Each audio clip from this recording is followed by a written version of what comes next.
The worst betrayals don't happen when you lose everything. They happen when people think you have. My name is Nathan Walker, and 3 days after I buried my father, my wife ended our marriage. Looking back now, I can still hear the sound of rain tapping against the kitchen window that night.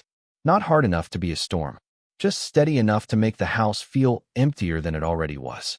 The funeral flowers were still sitting on the dining room table. Half of them were beginning to wilt. The sympathy cards remained stacked beside them, unopened. I told myself I would read them when I was ready. The truth was, I wasn't ready for any of it. Not for the silence. Not for the grief. And certainly not for what was waiting for me when I walked through my own front door. My father had passed away at 78 years old after a long illness. For nearly 4 years, my life revolved around doctor appointments, medication schedules, insurance paperwork, and late-night phone calls. I owned a small auto repair shop outside Fort Worth, Texas, and every spare hour I had belonged to him. Some people called it sacrifice. To me, it was simply being a son. My father had spent his entire life showing up for me. When his time came, I wasn't about to disappear. The problem was that while I was focused on taking care of him, I stopped noticing everything else. The cracks in my marriage, the distance in my wife's voice, the way Olivia had started spending more time away from home.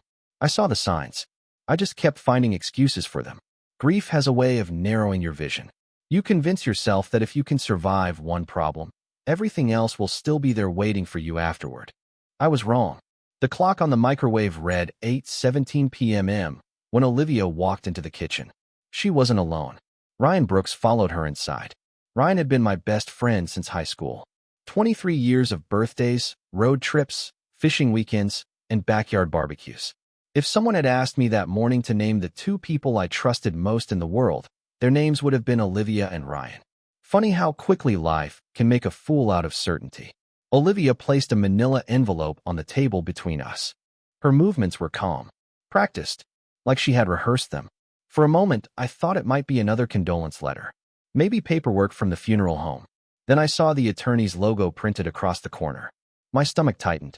"Nathan," she said quietly, "we need to talk. There are sentences that change your life before they're even finished." That was one of them. I looked at Ryan. He avoided my eyes. Not guilty, not ashamed, just uncomfortable, like a man waiting for a meeting to end. The realization arrived before either of them spoke another word. You spend enough years around people, and you learn their tells. The room suddenly felt smaller, the air heavier. Olivia folded her hands together and took a slow breath. "I can't do this anymore." For words. Simple words. But they landed harder than anything I had heard at my father's funeral. She explained that she wanted a different future, a different life, a fresh start. Most of her speech faded into background noise. What I remember is Ryan finally stepping closer to her side. Not beside me, beside her. That single movement told me everything. The silence that followed seemed to stretch forever. Then Olivia said something I'll never forget. "You deserve the truth." At the time, I thought that sentence marked the end of my story. What I didn't know was that upstairs, hidden inside my father's old cedar box, was a sealed letter with my name on it. And that letter was about to change everything. People think betrayal arrives like a lightning strike. Fast, loud, impossible to miss. The truth is far worse. Most betrayals arrive quietly, one small compromise at a time, until the day you finally look around and realize the people you trusted have been living a different story than the one you believed. After Olivia and Ryan left that night, I stayed at the kitchen table for nearly an hour. The rain kept falling outside. The envelope she had brought sat untouched in front of me. Divorce papers. 12 years of marriage reduced to a stack of legal documents and a few signatures waiting for ink. The house felt different now. Not emptier. Stranger. Like I had somehow wandered into someone else's life. I remember staring at the wedding photo hanging on the far wall. Olivia was smiling. I was smiling. We looked like 2 people who believed they had all the time in the world. Maybe that was the cruelest part. Not that things ended. That at one point they had been real. At least for me. Around 10 o'clock, I finally stood and walked through the house. The hardwood floors creaked beneath my boots. Every room carried memories. The living room where we spent Christmas mornings. The back patio where we hosted summer cookouts. The guest room my father stayed in during the months when his treatments became too difficult for him to live alone. Everywhere I looked, I saw pieces of a life that no longer existed. Grief is a strange thing. You think you are mourning one loss until another one arrives, and suddenly the first pain becomes tangled with the second. 3 days earlier, I had stood beside my father's grave trying to imagine a world without him. Now I was trying to imagine a world without my marriage. Neither felt real. Upstairs, I entered the spare bedroom that had become my father's room during his final year. Most of his belongings had already been boxed up. The scent of cedar and old books still lingered in the air. My father always smelled faintly of sawdust and coffee. Even during his last months, when illness had taken so much from him, that never changed. I sat on the edge of the bed and looked around. A reading lamp, a pair of glasses resting on a nightstand, a worn Bible with pages softened by decades of use. Ordinary things, the kind people leave behind without realizing how valuable they become once they are gone. That was when I noticed the cedar box. It sat inside the closet on the top shelf. I almost ignored it. Almost. But something about it felt deliberate. My father was an organized man. Everything had its place. Everything had a reason. I pulled the box down and brushed away a thin layer of dust. The brass latch clicked softly beneath my thumb. Inside were old photographs, military service records, property documents, and several letters bundled together with a faded blue ribbon. Then I saw it. One envelope resting separately beneath the others. My name written across the front in my father's unmistakable handwriting. Nathan. Nothing else. No date. No explanation. Just my name. The paper looked older than the rest. The edges slightly yellowed. My pulse slowed. Not quickened. Slowed. The way it does when something feels important enough to demand your full attention. I turned the envelope over. A short sentence had been written across the back flap. For my son. Open only when you find yourself standing alone. I stared at those words for a long time. Outside, the rain tapped softly against the window. Somewhere in the distance, thunder rolled across the Texas sky. Alone. The word echoed in my mind. My father had written that before he died. Somehow he had known there would come a day when I needed this letter. A day when everything I thought was permanent would disappear. I sat there holding the envelope while the house settled around me. The silence no longer felt empty. It felt like a doorway. And although I could not have explained why, I suddenly had the strange feeling that my father was not finished speaking to me yet. My father always believed that timing mattered more than speed. He used to tell me that a man could spend years running in the wrong direction and still end up farther behind than someone who stood still long enough to understand the map.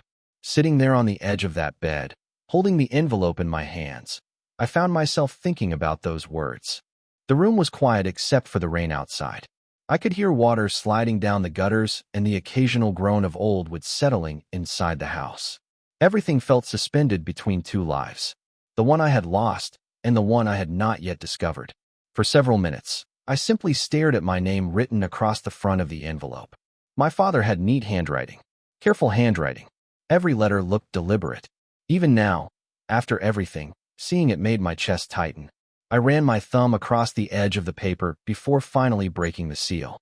The sound seemed louder than it should have. Inside was a single folded letter, about mistakes, about the importance of character when everything else disappears. At first, it sounded exactly like the kind of advice my father had given me my entire life. Then the tone changed. Nathan, there are truths about our family that I never told you. Not because I wanted to keep secrets from you, but because I wanted you to become your own man before learning them. I felt my heartbeat quicken. Rain tapped against the glass beside me. Somewhere downstairs, the old grandfather clock chimed 11. I kept reading. According to the letter, the Walker family had not always lived the modest life I knew. Decades before I was born, my grandfather had been involved in several business ventures across Texas and Oklahoma. Oil leases, commercial land investments, private partnerships. Nothing flashy, nothing public. My father wrote that wealth attracts attention, and attention attracts the wrong people. After a series of family disputes years ago, much of the estate had been placed into a structure designed to protect future generations. The details were complicated, but one sentence stood out clearly. The assets still exist. They have been waiting for the proper heir. I lowered the letter for a moment and stared at the wall. Proper heir. The phrase sounded impossible. My father and I had never lived like wealthy people. We lived in a 3-bedroom house. We drove used trucks. We worried about medical bills. There had been months when I worked 6 days a week just to keep my repair shop running. None of this made sense. I lifted the letter again. The final section was shorter than the rest. Tomorrow morning, you will receive a call from a law firm in New York. Listen carefully. Ask questions. Most importantly, trust no one until you understand the full picture. Not everyone will be happy to learn what belongs to you. At the bottom of the page was his signature. Beneath it, one final sentence. The measure of a person is revealed by who stays when they believe you have nothing left to offer. I sat motionless for a long time. Olivia's face flashed through my mind. Ryan's face followed. The kitchen, the divorce papers, the look on both of them when they walked out of my house. Suddenly, the events of the evening felt different. Not less painful, just incomplete. There was something they did not know. Something I did not fully understand yet either. I folded the letter carefully and slipped it back into the envelope. My hands were steady now. Not because the hurt was gone. It was still there. But beneath it, another feeling had appeared. A feeling I had not experienced in days. Curiosity. Hope. The future no longer looked like an empty road disappearing into darkness. Somewhere beyond the rain and silence, answers were waiting. And according to my father, those answers were already on their way to find me. The next morning arrived gray and quiet. The rain had stopped sometime before sunrise, leaving the world outside washed clean while everything inside me still felt unsettled. I woke up in the spare bedroom, my father's letter resting on the nightstand beside me. For a few seconds I forgot everything. Then reality returned all at once. My father's funeral, the divorce papers, Ryan, Olivia, the letter. I stared at the ceiling and listened to the distant hum of traffic beyond the neighborhood. Life was moving forward whether I was ready or not. Around 9 o'clock, I drove to the auto shop. The familiar smell of motor oil, rubber, and machine cleaner greeted me as I unlocked the front door. Normally, that place felt like home. That morning, it felt like shelter. Work has a way of giving a man something solid to hold on to when everything else becomes uncertain. I spent the first few hours checking invoices, returning customer calls, and pretending my life had not fallen apart. Then my phone buzzed. Olivia. I stared at the screen until it stopped ringing. A minute later, another message appeared.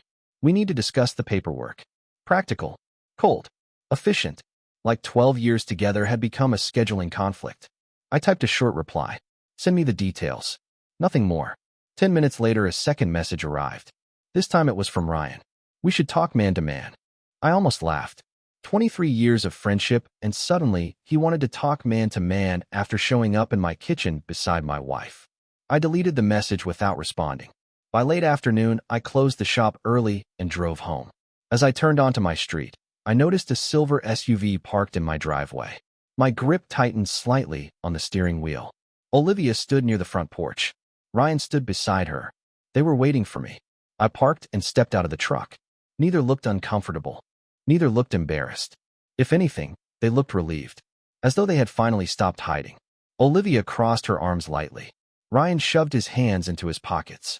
The scene felt strangely familiar, like actors arriving for a performance they had rehearsed many times.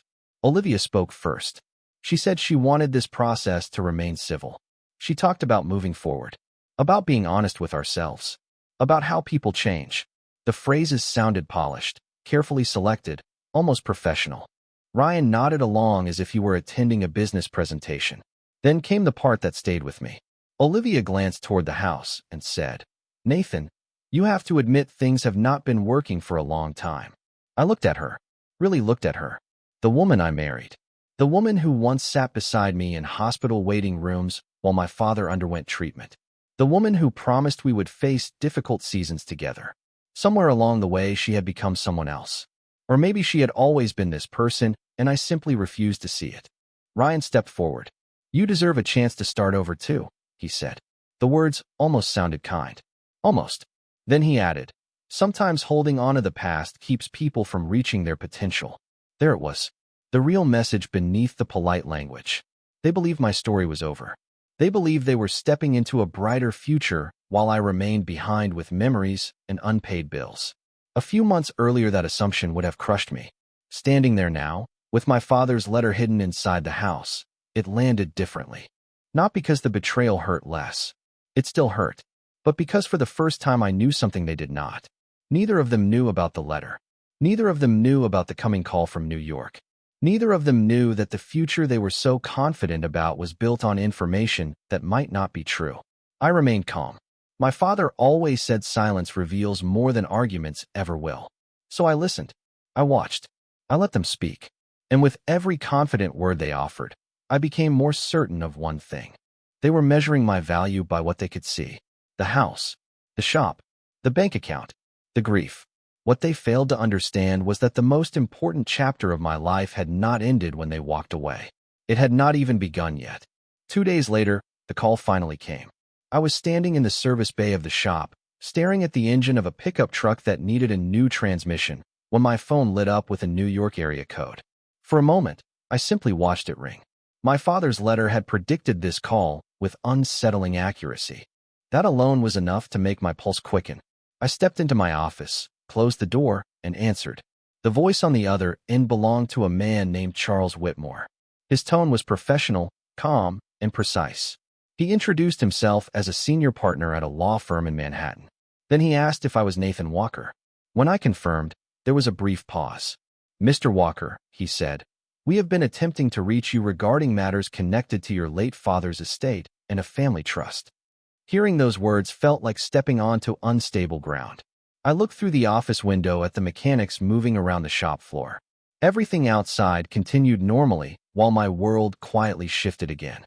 Charles explained that several documents required my immediate attention and that certain matters could not be discussed over the phone.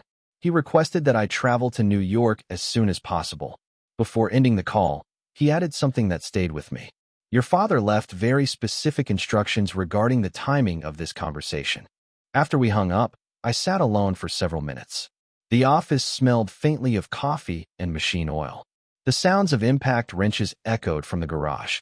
The life I understood was still there, yet somehow it already felt distant. 3 days later, I boarded a flight from Dallas-Fort Worth to New York City. It was my first visit in nearly 20 years. The city appeared beneath the clouds like another world entirely. Glass towers stretched toward the sky. Yellow taxis crawled through streets that seemed to move with their own heartbeat. I checked into a modest hotel near Midtown and barely slept that night. Questions kept circling through my mind. Had my father exaggerated? Had I misunderstood the letter? Was this entire thing simply a complicated legal matter involving old property records? The next morning, I walked into a high-rise office overlooking Manhattan. Floor-to-ceiling windows framed the city below. Everything about the place felt expensive without trying to look expensive. Charles Whitmore greeted me personally. He was in his early 60s with silver hair and the kind of confidence that comes from decades spent handling important matters. He led me into a private conference room where several thick folders waited on the table. My name appeared on every one of them. For nearly an hour, he reviewed family history I had never heard before. Investment holdings, energy partnerships, commercial real estate, private equity positions, generational trusts. The information arrived piece by piece, each fact more surprising than the last. Several times I interrupted him because I thought I had misunderstood a number. Each time he calmly repeated it. Then he opened the final folder. The room suddenly felt very quiet. Charles slid a single document across the polished table. "Mr. Walker," he said, "according to the trust structure established by your grandfather and preserved by your father, you are now the sole beneficiary." I lowered my eyes to the page. My breath caught. The estimated value of the holdings was listed clearly in black ink. $500 million. I stared at the number. Then I stared at it again. $500 million. It did not feel real. I had spent years worrying about repair invoices, insurance premiums, payroll expenses, and hospital bills. I knew exactly how much gasoline cost. I knew exactly how much a new air conditioning unit cost. I knew what it felt like to delay purchases because money was tight. Nothing in my life had prepared me for that number. Charles continued speaking, but for a moment his voice sounded distant. My father's final letter flashed through my mind. "Not everyone will be happy to learn what belongs to you." Suddenly, I understood why he had kept the secret. Wealth changes how people see you. Sometimes it changes how they treat you. Sometimes it reveals who they already were. I looked out at the Manhattan skyline stretching beyond the glass and realized something profound. Olivia and Ryan believed they had walked away from a man whose best years were behind him. Neither of them had any idea that my future had just begun. The strange thing about life-changing moments is that they rarely feel dramatic while they are happening. There was no music playing when I left that office. No sudden sense that I had become a different man. I walked out onto a crowded Manhattan sidewalk, carrying the same overnight bag I had arrived with. The city moved around me exactly as it had the day before. Taxis honked. People hurried past with coffee cups in their hands. Construction crews worked behind orange barriers. The world had not changed. But I had. That afternoon, Charles invited me to remain in New York for several days while his team organized meetings with financial advisors, attorneys, and investment managers. I accepted, not because I was eager to spend money. If anything, the opposite was true. The number I had seen inside that conference room still felt impossible. $500 million was not money in the way ordinary people understand money. It was responsibility. It was history. It was generations of decisions made long before I was born. During the following week, I learned more about my family than I had learned during the previous 44 years. My grandfather had built businesses quietly. My father had protected them quietly. Neither man had wanted wealth to define our family. That realization mattered, because for the first time, I understood why my father never told me. He wanted me to become the kind of man who could survive without it first. Back in Texas, life continued. The divorce moved forward. Olivia sent documents through attorneys. I signed what needed signing. We exchanged almost no personal messages. Ryan disappeared from my life completely. The silence should have felt lonely. Instead, it felt clean, like a room after someone finally opens the windows. 3 months later, I made a decision that surprised everyone except me. I sold the auto repair shop. Not because I hated it. I loved that place. It had fed me, supported me, given me purpose during difficult years. But every corner of it belonged to an older version of my life. The version before my father died. Before the letter. Before New York. The day I handed over the keys, I stood alone inside the empty garage for nearly 20 minutes. Sunlight spilled through the service bay doors and stretched across the concrete floor. I could still hear echoes of impact wrenches and customer conversations in my memory. That shop had carried me through some of the hardest years of my life. Closing that chapter hurt. But growth often does. I relocated to Dallas. Not far enough to abandon my roots. Just far enough to build something new. For the first year, I focused almost entirely on education.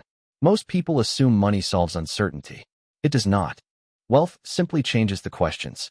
Every day I studied investments, corporate acquisitions, real estate strategy, and business operations. I met experienced professionals. I listened more than I spoke. I learned which people valued wisdom and which people only valued access. The difference became obvious surprisingly quickly. 1 year became 2. 2 became 3. Opportunities appeared. Small investments turned into larger ones. Partnerships expanded.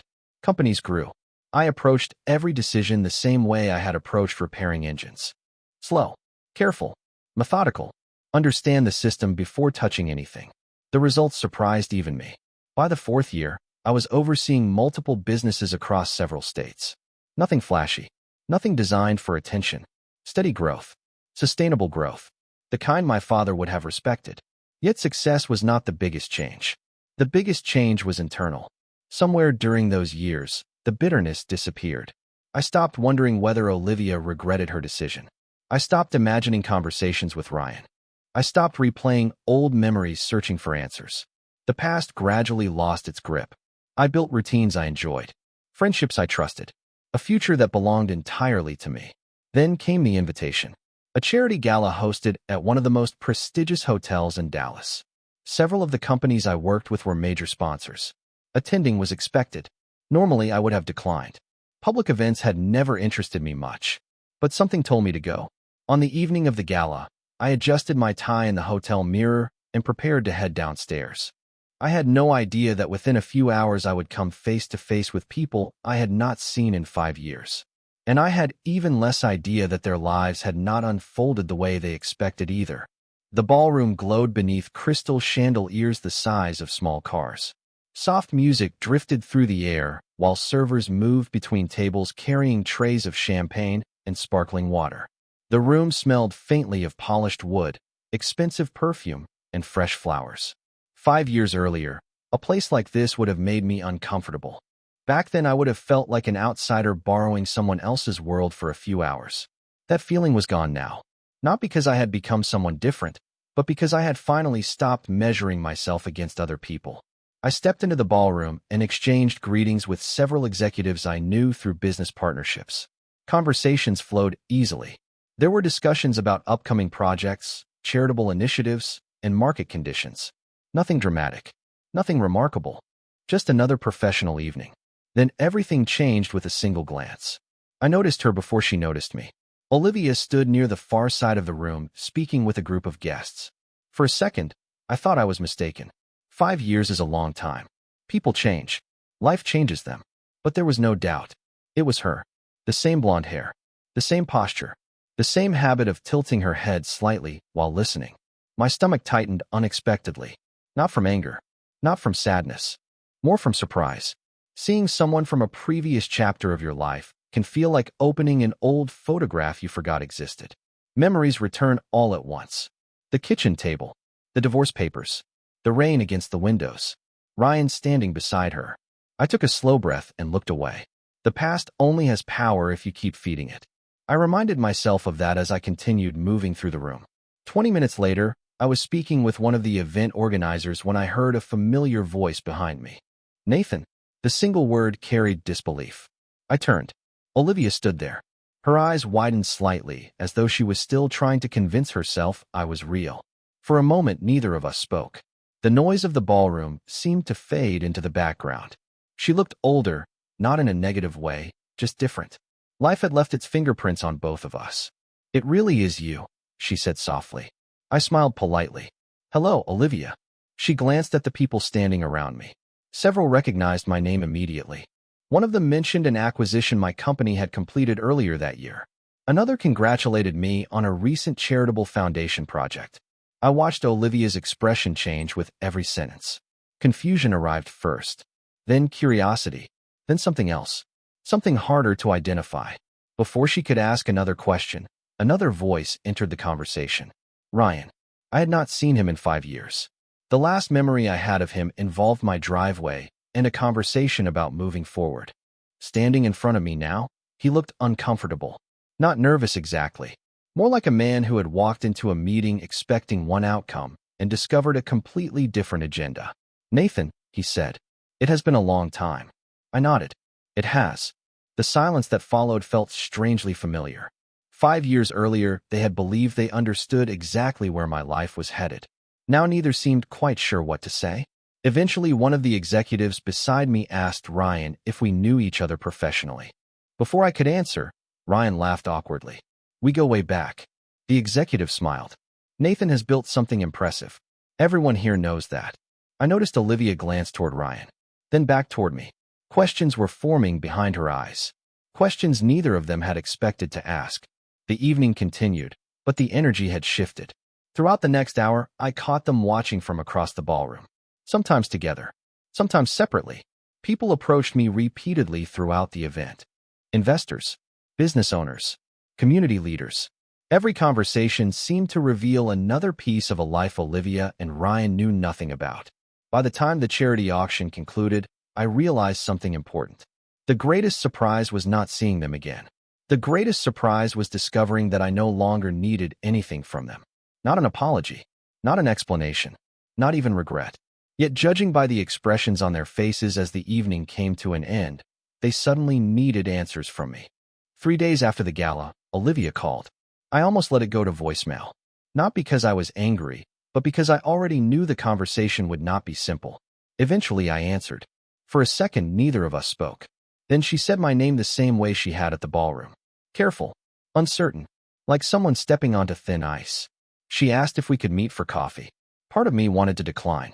The other part knew that some chapters only close when you stop avoiding them. We agreed to meet the following afternoon at a quiet cafe overlooking a small lake outside downtown Dallas. The weather was mild. The water reflected soft afternoon sunlight. Families walked along the trails. It felt like the kind of ordinary day people rarely appreciate until life becomes complicated. Olivia arrived 10 minutes early. I could tell she was nervous. She looked down at her coffee more than she looked at me. For a while the conversation stayed polite. Work, health, time. The safe subjects people choose when they are afraid of the real ones. Finally, she set her cup down and asked the question she had been carrying since the gala. What happened, Nathan? I smiled slightly. Life happened. She shook her head. That is not what I mean. Then the truth began coming out. Over the next hour, I learned more about her last 5 years than I expected. The future she and Ryan once seemed so certain about had never become what they imagined. Business ventures had struggled. Financial pressure had grown. The excitement that came from chasing a new beginning eventually collided with ordinary reality. Bills, stress, disappointment, different priorities, different expectations. None of it sounded dramatic. That was the surprising part. Most relationships do not collapse because of a single event. They erode one compromise at a time. As she spoke, I found myself thinking about my father again. People reveal themselves over time. Success reveals them. Failure reveals them. Comfort reveals them. Difficulty reveals them. Eventually, everyone shows you who they are. Then Olivia asked another question. Did you really build all of that from scratch? I knew exactly what she meant. The companies, the investments, the life she had glimpsed at the gala. For a moment, I considered giving a simple answer. Instead, I told her the truth. Not every detail, just enough. I explained the letter, the trip to New York, the family trust, the inheritance. As the story unfolded, her expression changed. At first, she looked confused, then stunned, then completely silent. When I finally mentioned the value of the estate, she stared at me as though she had forgotten how to speak. The lake shimmered behind her through the cafe window. Somewhere nearby, a child laughed. Life continued normally while an old reality quietly shattered. You are saying all of that existed before the divorce? She asked softly. I nodded. I did not know about it until afterward. But yes. She leaned back in her chair. The color seemed to drain from her face. Suddenly, dozens of moments from 5 years earlier took on an entirely different meaning. The house, the conversations, the assumptions, the choices. I could practically see the realization unfolding behind her eyes. Eventually, she whispered something that sounded more honest than anything she had said all afternoon. I made a terrible mistake. I did not respond immediately. Not because I wanted her to suffer. Because some statements do not require confirmation. She already knew the answer. A week later, another surprise arrived. Ryan requested a meeting. Against my better judgment, I agreed. The man who sat across from me looked nothing like the confident friend who once stood in my driveway, talking about potential and new beginnings. He seemed tired, older, defeated in ways that had nothing to do with age. During our conversation, he admitted several business failures, bad decisions, opportunities that never worked out. At one point, he laughed bitterly and said, "You always were the steady one." The irony almost made me smile. For years, they had mistaken steadiness for weakness. Patience for lack of ambition, loyalty for limitation. Now they were finally seeing what my father understood all along. Character compounds, just like money. Small decisions become habits. Habits become lives. As I drove home that evening beneath a Texas sunset painted in gold and orange, I realized the strangest part of the entire story. The inheritance had changed my circumstances, but it was not what saved me. What saved me was discovering who people really were before I spent the rest of my life depending on them. Several months passed after those conversations. Life settled into something I had not experienced in years. Peace. Not the fragile kind that depends on circumstances. Real peace. The kind that comes from finally understanding that not every loss is a tragedy. Some losses are corrections. Some endings arrive to protect you from futures that would have cost far more than you realized.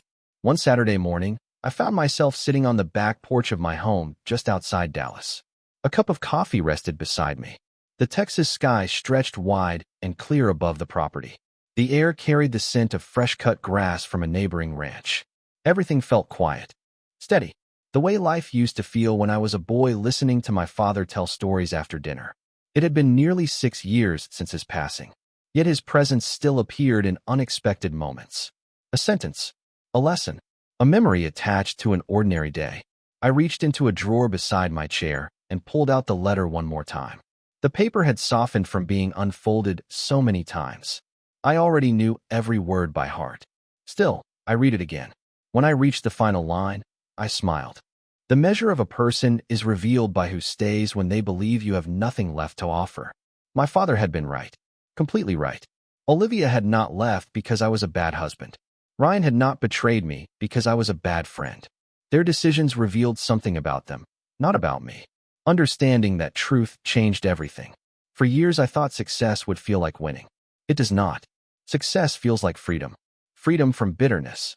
Freedom from regret. Freedom from needing approval from people who never truly valued you in the first place. Eventually, I heard that Olivia moved to another state to be closer to family. I hoped she found peace. Truly, carrying resentment is exhausting. Ryan faded from my life entirely. The last update I heard came through a mutual acquaintance. He was rebuilding, trying to recover from a difficult period. I wished him well too. Life teaches enough lessons without us adding extra punishment. As for me, I continued building businesses, supporting charitable projects, and creating opportunities for people willing to work hard. But the accomplishment I valued most had nothing to do with money. It was becoming the kind of man my father hoped I would become. A man who could endure loss without becoming bitter. A man who could experience success without becoming arrogant. A man who understood that character matters more than circumstances. Looking back now, the inheritance changed my future. But the greatest gift my father left behind was not financial. It was perspective. He gave me the chance to see people clearly. He gave me the chance to discover who remained loyal when there was nothing obvious to gain. Most importantly, he taught me that self-worth should never be placed in someone else's hands. As the sun began lowering across the horizon, painting the sky in shades of gold and amber, I folded the letter one final time and placed it back inside the drawer. The chapter was complete. The hurt was gone. The questions were gone. Only gratitude remained. Gratitude for the lessons. Gratitude for the journey. Gratitude for the truth that arrived when I needed it most. And now I am curious about something. If you found yourself in my position, what would have been the hardest part for you to forgive? The betrayal, the regret, or the realization that people judged your value without knowing the full story? Let me know your thoughts. Stories like this remind us that life can change in ways we never expect, and sometimes the moments that seem like endings are actually beginnings in disguise. If this journey stayed with you until the end, and you enjoy stories about resilience, second chances, and unexpected turns in life, consider subscribing and joining us for more stories like this. Somewhere out there, another lesson is waiting to be discovered, and another chapter is ready to begin.